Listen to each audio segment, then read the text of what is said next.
People were killed over the course of the siege, including Koresh, his followers, and federal agents. For the first time, a retired UPS driver is revealing how he unknowingly delivered weapons and ammunition to the compound in the weeks before the confrontation. 48 Hours, Peter Van Sant reveals the secrets from Waco that haven't been told until now. I've kept my story secret for the last 25 years. I didn't want to take this to my grave. There are children and women in here, and to call it off.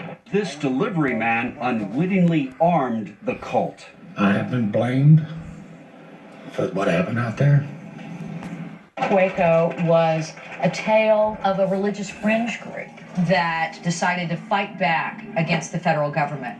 Their leader, David Koresh, a self-proclaimed son of God. There's a madman living in Waco. He was incredibly charismatic. I waited patiently on the Lord.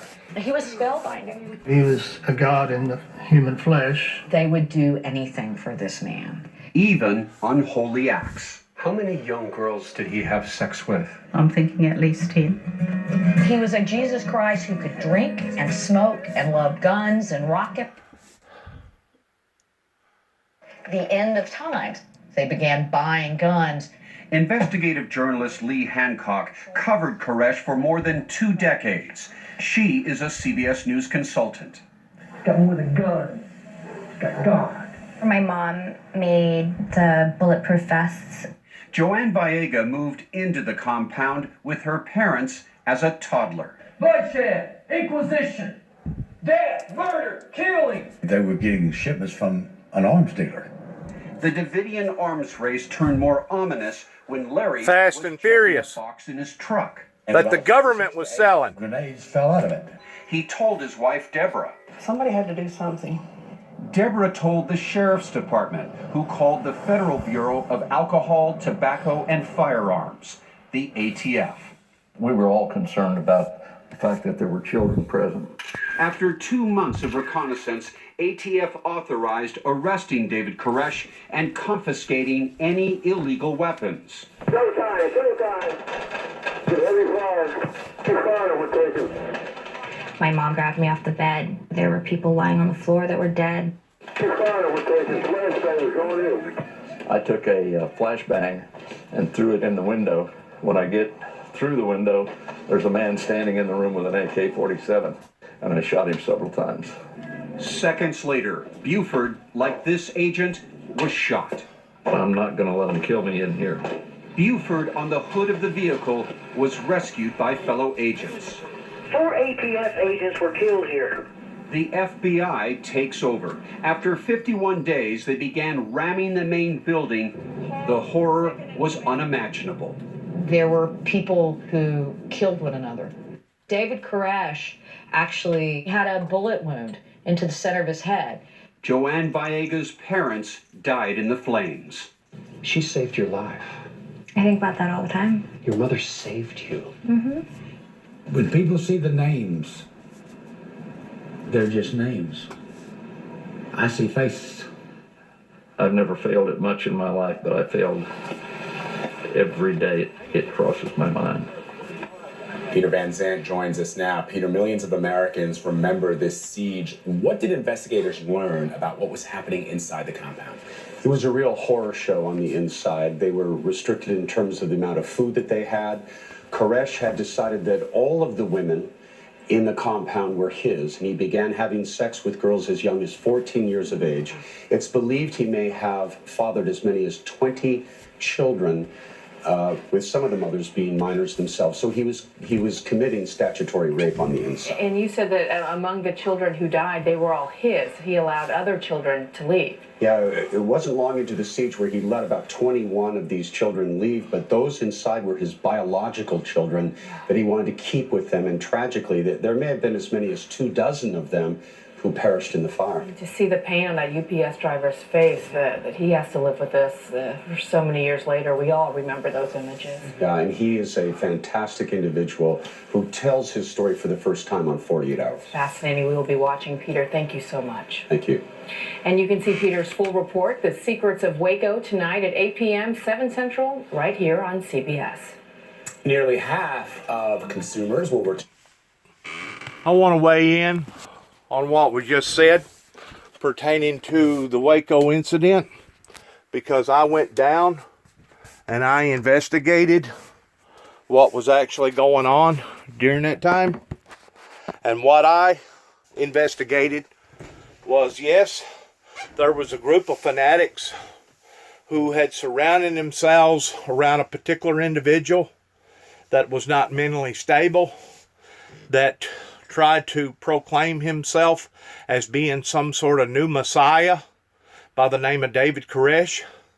But the original Davidians, if you look the word up, Davidian, which means divine, that goes all the way back to like the late 50s, early 60s. If you'll do a lot of research, you'll find out that their original movement was very, very authentic. I do not support the things that David Koresh was involved in, especially there at the last, because he had went to Jerusalem on 3 different occasions. But what I do not agree with is how the ATF did not pursue the investigation correctly, how that they was basically entrapping the Davidians by selling them guns that the government knows that they shouldn't have been selling them, the same guns that was coming over the border down on the Mexican Rio Grande. And also, I do not agree with how there at the last, on the 51st day, some sharpshooter wound up shooting the propane tank as the army tank was driving holes off into the building. It was causing the building to depressurize itself, which sucked in all the propane, and that's what caused the fireball. In other words, after about the 35th day, they went from a rescue mission to a doomsday mission, and they basically felt like that all of them was going to perish in that event.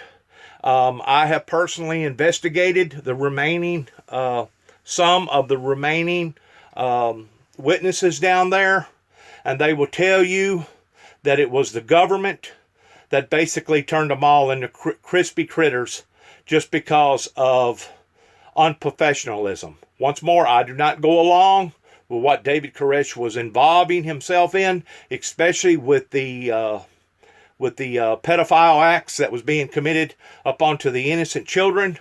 But at the same time, I do not agree with how either the ATF or the FBI handled that whole scenario down there in 1993 that led to the 1995 event that happened in Oklahoma City, Oklahoma. Thank you for your time, and God bless, and good luck to all of us is all I got to say.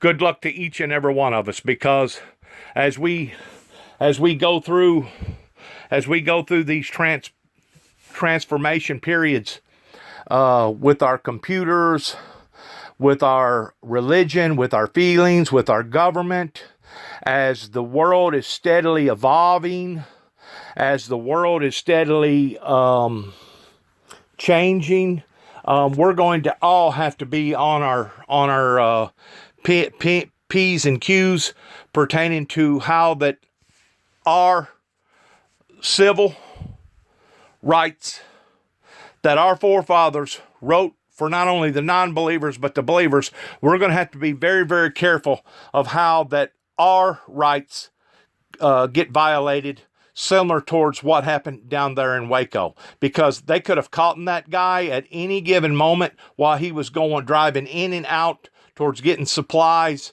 wood and stuff like that. They could have captured that guy without having to make a big